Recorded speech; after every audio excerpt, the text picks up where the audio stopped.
கேரள மாநிலம் பம்பையில் ஐயப்ப பக்தர்களின் வசதிக்காக நிறுத்தப்பட்டிருந்த அரசு பேருந்து திடீரென தீப்பற்றி எரிந்ததால் பரபரப்பு ஏற்பட்டது. இந்த காட்சிகளை முதலில் பார்க்கலாம்.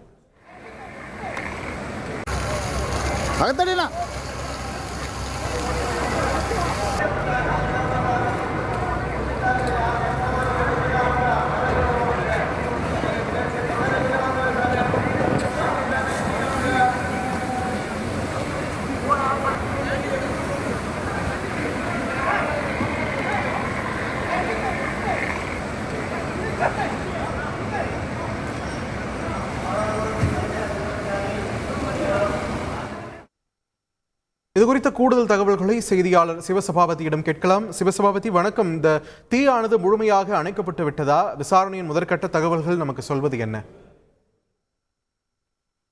புகழ்பெற்ற சபரிமலை ஐயப்பன் கோயில்ல மண்டல விளக்குக்காக நடை திறக்கப்பட்ட நாளில இருந்தே லட்சக்கணக்கான பக்தர்கள் சபரிமலைக்கு வந்துட்டு இருக்காங்க. வரும் பக்தர்கள் எல்லாமே வாகனங்கள்லயும் பஸ்லயும் வருவாங்க. இவங்களுடைய வாகனங்களும் பஸ்ஸுகளும் பாத்தீங்கன்னா நிலக்கல் அப்படிங்கிற இடத்துல நிறுத்தப்பட்டு அங்கிருந்து கேரளா பஸ்ஸான KSRTCல நிலக்கல் டு பம்பை வரைக்கும் ஐயப்ப பக்தர்களை ஏற்றி இறக்கி விட்டு மலையேற்றம் செய்ய வைப்பாங்க. அப்படி வந்த பஸ் தான் தற்பொழுது தீப்பிடிச்சிருக்கு.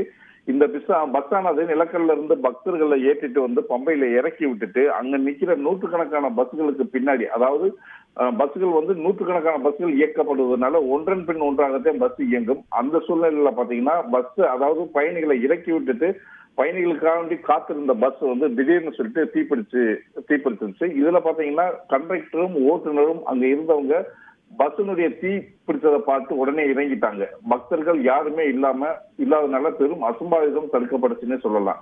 உடனே பாத்தீங்கன்னா பஸ் தீப்பிடிச்சதை அறிஞ்ச உடனே அருகில் இருக்க தீயணைப்பு துறையினர் அந்த பஸ்ஸினுடைய தீயை அணைச்சிருக்காங்க. இது பாத்தீங்கன்னா ஷார்ட் சர்க்கியூட் மூலமா தான் இந்த தீ பிடிச்சிருக்கு அப்படிங்கிறது முதற்கட்ட விசாரணையில தெரிய வந்திருக்கு. மேலும் வேறு ஏது காரணங்களால இந்த பஸ் தீ பிடிச்சிருக்கா என்பதிலையும் போலீசார் விசாரணை பண்ணிட்டு இருக்காங்க. இந்த பம்பையில பாத்தீங்கன்னா லட்சக்கணக்கான பக்தர்கள் தற்போது குவிஞ்சிருக்கிறதுனால இவங்க யாருமே பஸ்ல இல்லாததுனால பெரும் ஒரு அசம்பாவிதம் தடுக்கப்படுச்சுன்னே சொல்லலாம். நன்றி சிவசபாபதி, உங்களோட விரிவான தகவல்களுக்கு. செய்திகளை உடனுக்குடன் தெரிந்து கொள்ள உடனே சப்ஸ்கிரைப் பண்ணுங்க.